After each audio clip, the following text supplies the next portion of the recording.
Welcome Homeless Life Stories. This is Homeless Life Stories, a place where hidden truths are spoken out loud.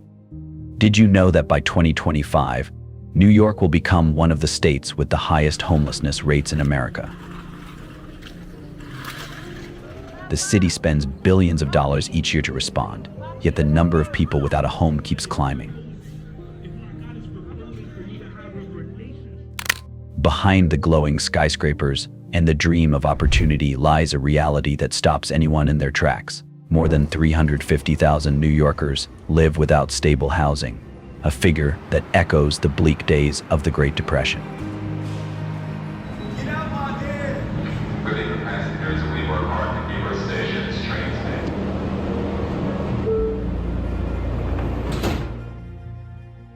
Can you imagine an entire family sleeping on a subway platform in the middle of Manhattan?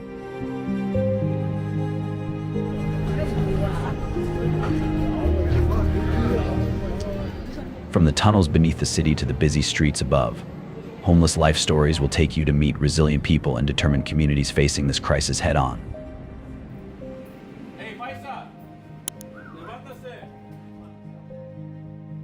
The scale of the crisis.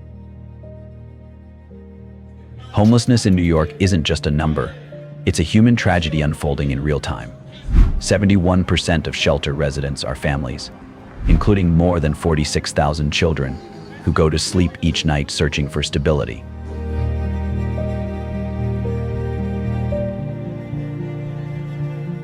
During the pandemic, eviction bans and emergency aid slowed the rise for a while, but once those ended, the crisis surged to levels never seen before. Rising costs, stagnant wages, and the shortage of affordable housing pushed tens of thousands into instability. Take Anna, a single mother in Brooklyn. "I work 2 jobs, 12 hours a day, but the rent keeps going up," she said. "One missed paycheck, and we were out on the street." Now, Anna and her 2 children live in a crowded shelter, the kids doing homework under flickering lights. Yet she holds on to hope. She's just enrolled in a nonprofit job training program. Her story is a reminder anyone can fall into this situation, and behind every face on the street is a story worth hearing.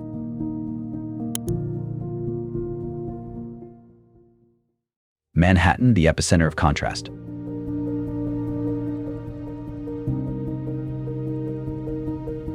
Manhattan, the beating heart of New York, glitters with the lights of Times Square and towers that touch the clouds.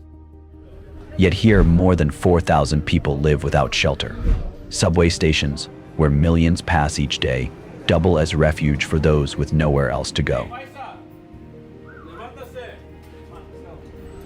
Central Park, a place of leisure for many, is also a temporary home for others.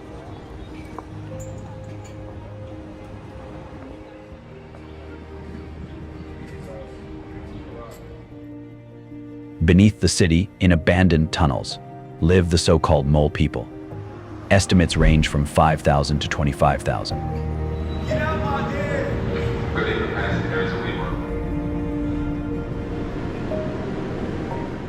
They inhabit damp, dark corners near train tracks, living lives hidden from daylight. Their presence reveals a contradiction: wealth above ground, desperation below.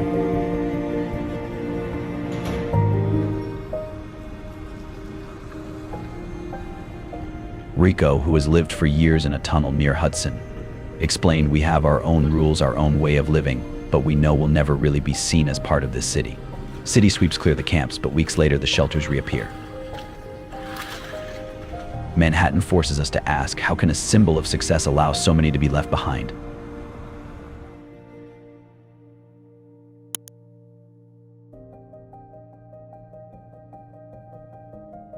The Bronx, a cultural heart in crisis.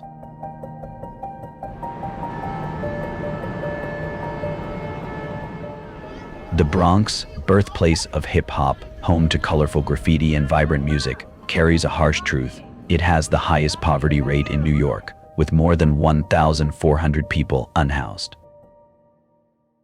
Though it has the most shelters in the city, they are always over capacity. Tents rise in parks and on sidewalks, are cleared away, then return again. Families cycle through shelters for generations, with children growing up knowing nothing but constant moves.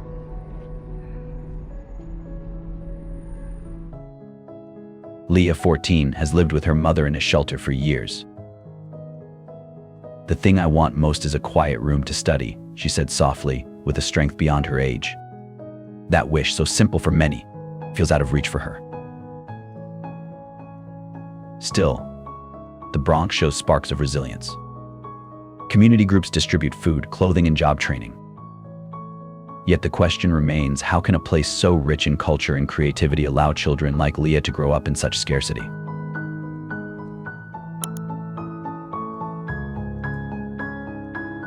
Syracuse, a small city with big challenges.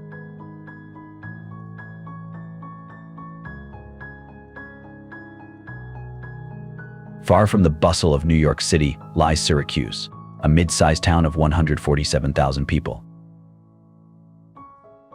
Streets lined with trees and winters blanketed in snow paint a picture of calm, but behind that image, a quieter crisis brews. Each night, 25 to 30 people sleep outside or in makeshift shelters. The number may seem small, but in a tight-knit community, it is a loud alarm. Among them are many veterans. After years of service, they returned without steady jobs or family support, slipping quickly into homelessness. With average rents hitting $1,200 a month, survival on part-time work or modest pensions is nearly impossible.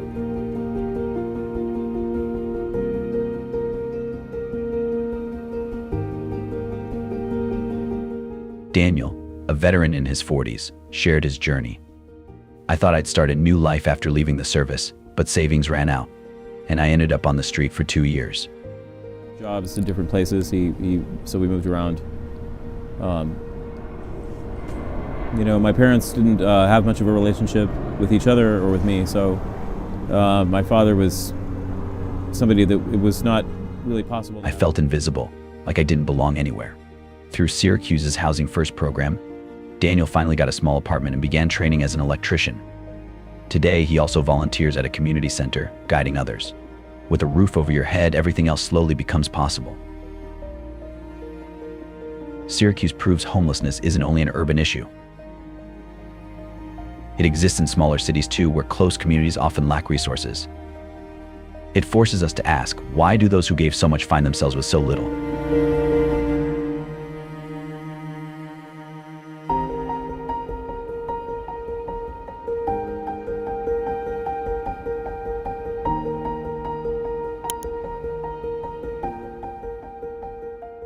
Staten Island, a borough's quiet struggle.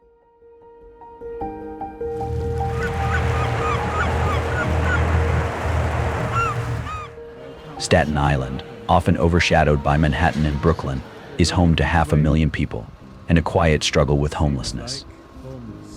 The official count of 216 unhoused residents might sound small, but in a borough with limited services, the impact is heavy. People sleep in bus stations, parks, and hidden corners. The city has added 3 new shelters on Van Duzer, Highland Boulevard, and Tompkins Avenue, with the largest housing up to 500 people. Still, demand far outweighs supply. Nonprofits like People's Path have become lifelines, offering meals, clothing, and job training.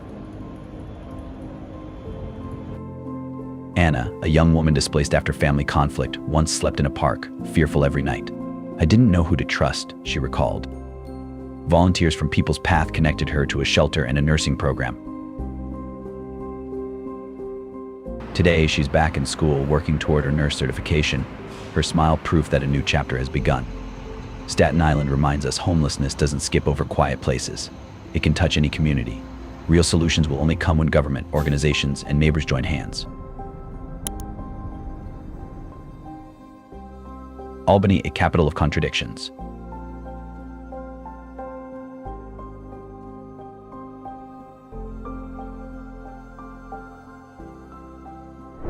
Albany, the capital of New York State, is known for its historic buildings, universities, and the image of political power. Yet behind that polished facade, this city of just over 150,000 carries a hidden truth. About 750 people live without a home. For a city of its size, the number is a loud warning. The reasons are clear. Rent has risen by 20% in just 5 years. while affordable housing has all but disappeared. Low-income families are forced to choose between rent and groceries. Those who lose their homes have little way back. Waiting lists for subsidized housing stretch for years. Programs like Albany Project Hope try to connect people with shelters and job training, but with limited funding, shelters are often full, sending many back to the streets. Nonprofits like the Capital Region Coalition to End Homelessness supported over 500 people in 23, providing meals, clothing, and job counseling. Still, demand overwhelms supply. Albany stands as a city of contradictions. On one side, the image of power and legacy. On the other, residents battling rain, cold, and uncertainty. The question remains, can a capital that represents history also take responsibility for its most vulnerable? Rochester, a fading legacy.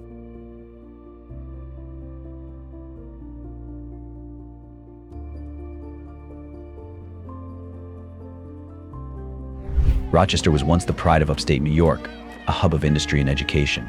But when giants like Kodak collapsed, they left behind scars that remain unhealed. Today, this city of 200,000 faces a sobering reality. About 83 people live unsheltered. The number may seem small, but it tells a bigger story of decline. Tents rise near bridges over the Genesee River or in abandoned houses despite the danger. Peace Village, a long-standing encampment, was shut down, leaving many with nowhere to go. Existing shelters offer only about 60 beds, far short of the need. Yet the community fights on. Groups like the Rochester Area Interfaith Hospitality Network provide meals, clothes, and training programs.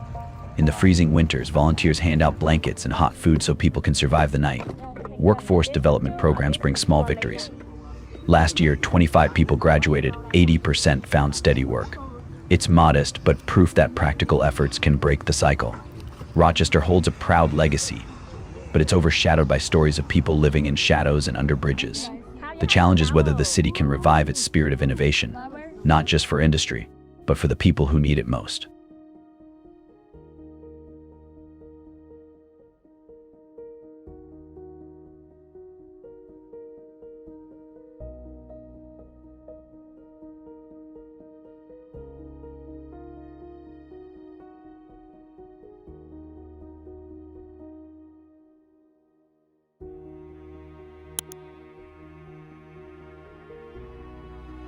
Brooklyn, where culture and crises collide.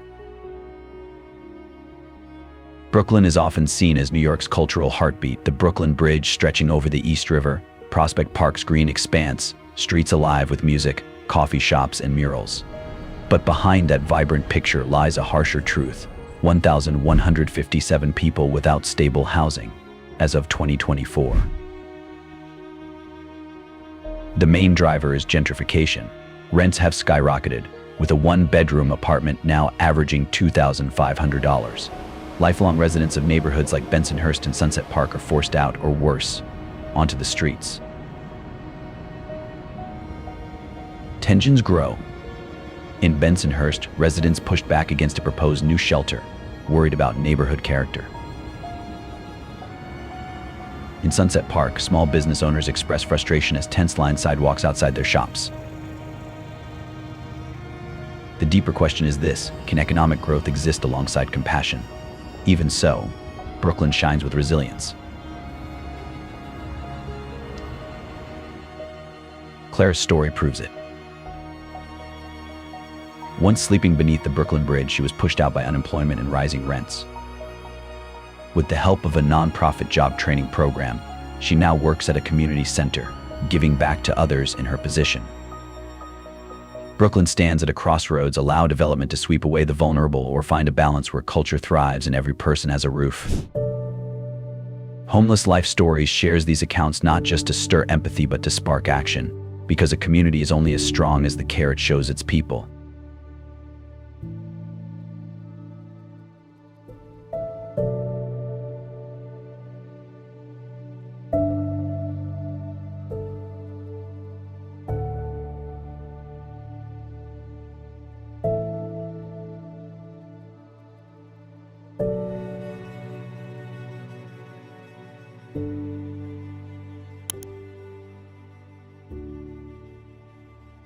Queens, wealth meets hardship. Queens is New York's Great Mosaic, home to 2.4 million residents from over 120 nations. Markets full of color, parades, and Jamaica Station's constant rush give it the feel of a global crossroads.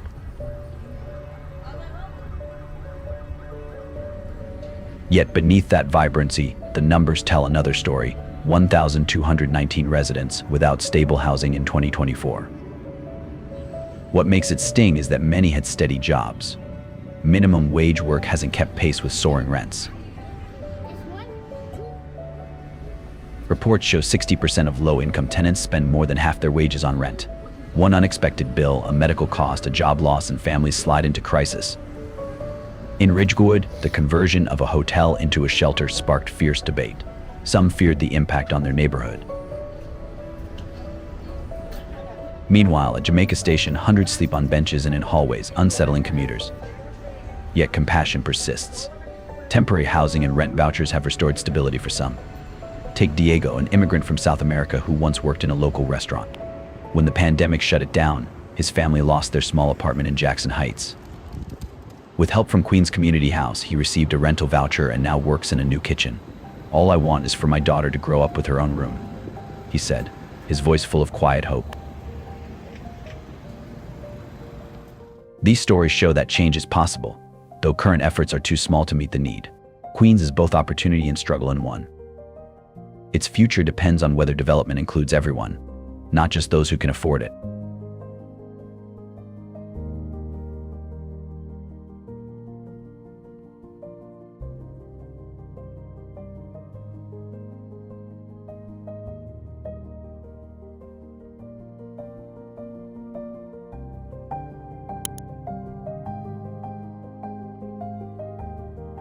Buffalo, a city in transition.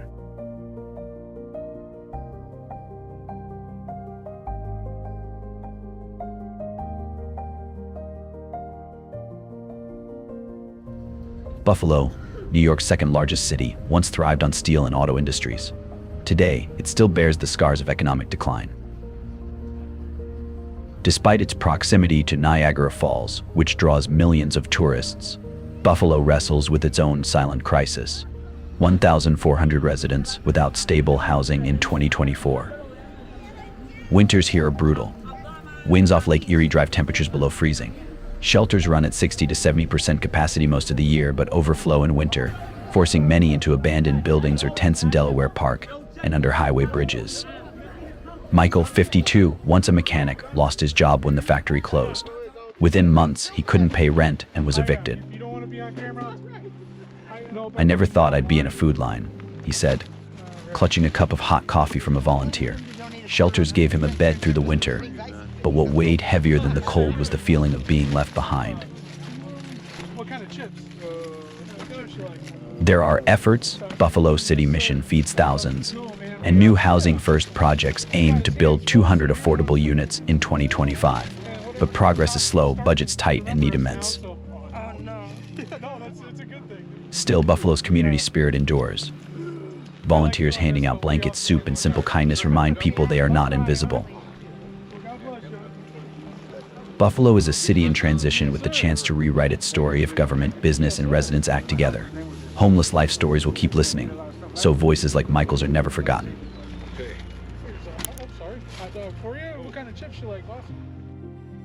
Solutions and hope.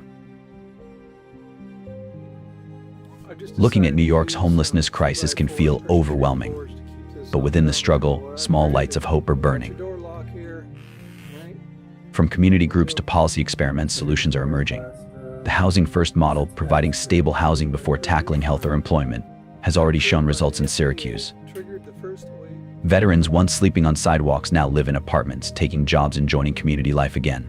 With a roof overhead, everything else becomes possible. On Staten Island, people's path has become a lifeline. Beyond meals and clothing, they offer job training and health connections. On Saturday mornings, their small space fills with stories and laughter. "I came for food," one woman said, "but they helped me register for nursing classes. Now I see a future."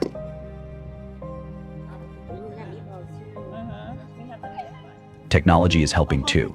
A new city app launched in 2025 shows real-time shelter bed availability. No longer do people walk hours only to hear no space.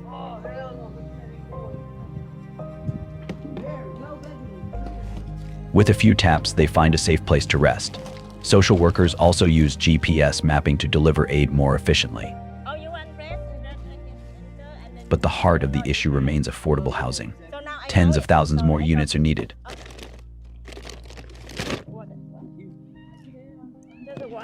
Rent controls, subsidies, and public housing investment are the foundation. Without them, other efforts remain temporary fixes. And yet, change often begins small: a shared meal, a kind word, a signed petition. Homeless Life Stories believes the solution isn't a single hero, but collective action: government, communities, businesses, and individuals. The question is whether we have the courage to keep planting seeds of hope until they grow into shelter for all.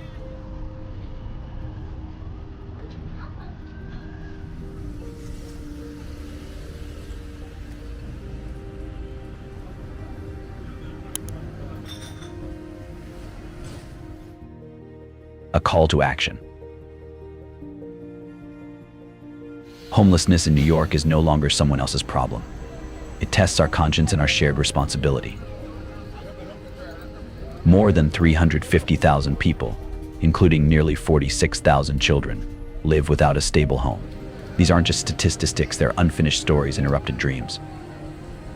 The stories of Elena in Brooklyn, Thomas in Syracuse, and Grace on Staten Island don't just stir emotion, they challenge us to ask, what can I do to help change this? Action can start small: a few hours volunteering, a modest donation, or simply sharing a Homeless Life Stories video to raise awareness. Each gesture ripples outward. Change doesn't happen overnight, but step by step, trust and hope can be rebuilt. Your voice matters. Supporting affordable housing policies, urging more mental health funding, or opposing social service cuts can shape thousands of futures. A signed petition or a letter to a local official can turn compassion into policy. Most importantly, we must change how we see people without homes. They are not shadows on sidewalks, they are parents, children, veterans, workers. When we see them as part of our community, the distance disappears. New York has always symbolized opportunity. To honor that, we must ensure no one is left behind. Homeless Life Stories invites you to like, comment, and subscribe, not just to follow stories, but to become part of the solution. The future of New York won't be written only in skyscrapers, but in whether we can rebuild shelter for those who've lost it. The final question is ours to answer. Will we stand aside, or will we step forward together to write a more compassionate chapter for this city?